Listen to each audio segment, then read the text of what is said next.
Ça va bien dans votre travail, dans vos amours, dans vos relations. La santé est inhérente aussi à ce phénomène-là. Hein.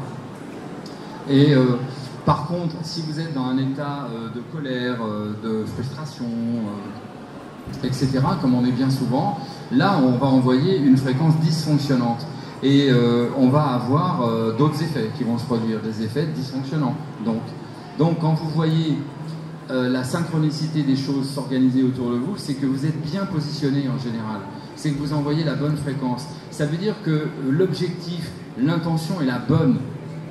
Ça, c'est intéressant. C'est une forme de validation des choses. Voilà, j'ai bien choisi mon objectif, je suis dans la bonne intention. La preuve, ça se synchronise autour de moi. J'ai le retour.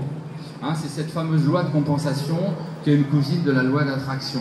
Hein, pensez toujours que vos pensées, elles sont magnétiques, comme un aimant. Et donc le pareil attire le pareil.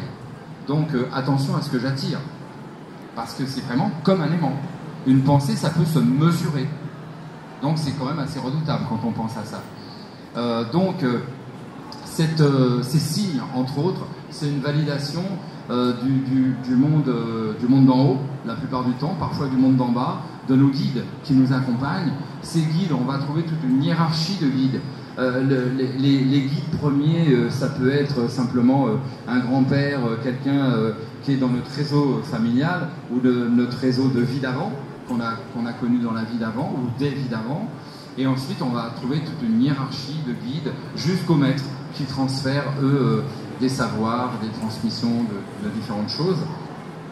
Mais ces signes-là, il faut pouvoir être très observateur. Et pour se rendre compte de ces signes, il faut encore une fois être dans l'attention. Parce que si on est en pilotage automatique là-dedans, on ne voit pas les signes. Et on va continuer éventuellement à se fourvoyer. Je regarde l'heure, pardonnez-moi, il faut que j'arrête. Voilà, je ne vais pas me faire discuter.